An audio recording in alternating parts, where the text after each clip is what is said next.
ल हेर्नु है, हाम्रो यो हो राम मन्दिर। तर राम मन्दिरमा राम सीताको बिहे, तर आज हाम्रो मन्दिर खाली छ, जहाँ कि आज झन् भिड हुन पर्ने हो। ल हेर्नु, जय श्री राम। तर यहाँनिर सुनसान छ, राम मन्दिर हो तर विवाह पञ्चमी पनि हो, तर केही पनि थाहा छैन। यहाँ चाहिँ हाम्रो मन्दिर सुनसान छ। हेर्नु, राम सीता कहाँ हुनुहुन्छ, बिहे कसको हो, राम मन्दिर यहाँ हो। तर के गर्नु, आज कोही पनि छैन, भिड पनि छैन, सुनसान पनि छ। मन्दिरमा दर्शन गर्ने, पूजा गर्ने पनि कोही छैनन्। पक्कै लाग्दैछ सबैजना जनकपुरै जानुभएछ। पक्कै पनि जनकपुर जानुभयो होला बिहेमा। अनि हाम्रो यहाँ राम मन्दिर सुनसान छ, खाली छ, तर केही छैन। भगवान् यहीँ हुनुहुन्छ, यहीँ हामी छौँ नि। यहाँ पूजा गर्ने, हामी यहाँ पूजा गर्नेछौँ, दर्शन गर्नेछौँ। ल तपाईँहरू पनि घर बसी बसी जनकपुर धाम पुग्नुहोस्।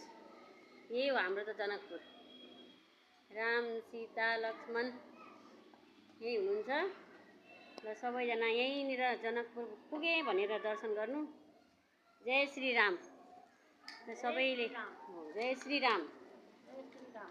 ल भगवान् हजुरलाई धेरै धेरै धेरै बधाई छ। हजुरको एनिभर्सरी हो, आज बिहे हो। हजुरलाई धेरै धेरै धेरै धेरै शुभकामना। आज राम मन्दिरमा हामी आएको आमा छोरी, आमा छोरी।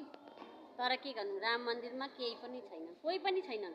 नानी भगवान्लाई हेर्नु त, यहाँ कस्तो भगवान्को दुःख लाग्यो कि राम मन्दिर भनेर। राम मन्दिरमा आज विवाह पञ्चमीको बेला, तर कोही पनि छैन, सुनसान छ मन्दिर।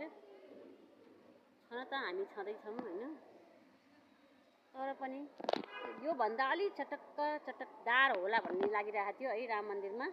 पोहोरपरार त हुन्थ्यो पूजाआजा, तर आसपालि त खै कोही पनि छैन। हामी आमा छोरी चाहिँ छौँ।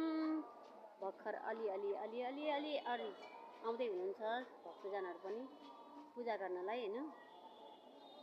अब के भनौँ, भन्ने शब्द नै छैन।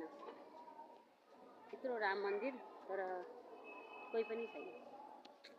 जय श्री राम। बजरङ्गबली। ल सबैजनाले दर्शन गर्नु है त। सबैजनाले सोच्नु होला कि म जनकपुरै आएको छु, अनि हनुमानजीको पनि दर्शन गर्दैछु, अनि राम भगवान्को पनि दर्शन गर्दैछु भन्नु। जय श्री राम भनिदिनुहोस् एकचोटि।